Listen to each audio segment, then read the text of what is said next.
Pakistan relies on full-spectrum deterrence. Using a massive nuclear arsenal as an umbrella, they shield proxy networks operating within their borders.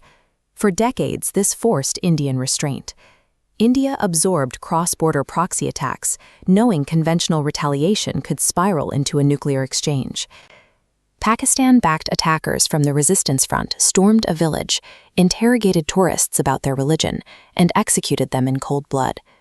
India faced an impossible choice: continue to watch its citizens be murdered with impunity, or risk a nuclear holocaust by finally striking back. New Delhi chose to strike back. Over the next 88 hours, they launched Operation Sindur, a highly calculated military and diplomatic campaign. Operation Sindur was the physical execution of a new official political doctrine formulated by the Indian government, termed the New Normal. This doctrine rests on three specific pillars of statecraft that rewrite the rules of engagement in South Asia. By examining these three pillars, we can understand exactly how two deeply hostile, nuclear-armed rivals engaged in direct combat without triggering the apocalypse. The first pillar establishes a zero-tolerance baseline.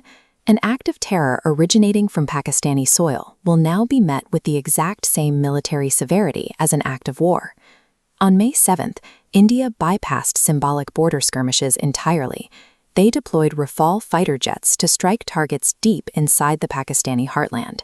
In a single night, the Indian Air Force eliminated 9 major terror counts and over 100 terrorists, hitting command facilities in Punjab and Bahawalpur. By targeting the mainland, India proved the line of control is no longer a geographical safety net. The second pillar directly targets the sponsor. India no longer recognizes any distinction between the terrorist proxies and the state infrastructure that harbors them. When Pakistan retaliated with drone and missile strikes, India escalated. They immediately aimed their precision munitions directly at official Pakistani military assets. Within days, India became the first nation to strike 11 airbases of a nuclear-armed rival in a single operation, destroying 20% of Pakistan's entire Air Force inventory. Simultaneously, India deployed economic leverage.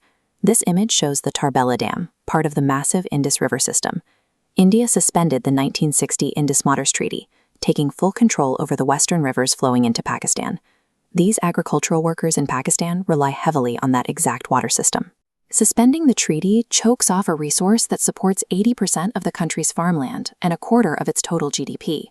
India shifted the cost of the conflict. The punishment fell squarely on the Pakistani state economy and military, rather than remaining isolated to the proxy groups. The third pillar is the absolute refusal to capitulate to nuclear blackmail. In previous crises, Pakistan quickly invoked its nuclear arsenal to force international intervention. During Operation Sindur, that nuclear signaling was delayed and largely muted. India identified blind spots in Pakistan's nuclear umbrella. By strictly avoiding civilian targets and focusing on specific terror nodes and air bases, they kept conflict below the threshold of total war. India called the bluff, proving a nuclear shield cannot protect against calibrated proportional punishment.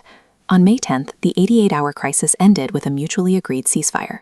In those 4 days, India abandoned deterrence by denial, the strategy of simply defending against incoming attacks.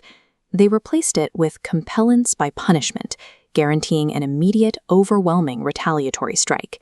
The era of strategic restraint and insulated diplomatic dialogues is permanently over. Erasing the line between state and proxy carries immense risk. Every future proxy strike will now invite a direct assault on the state itself. The escalation ladder in South Asia is now much shorter and steeper. The next crisis will not begin with measured restraint. It will begin at the violent threshold established by Operation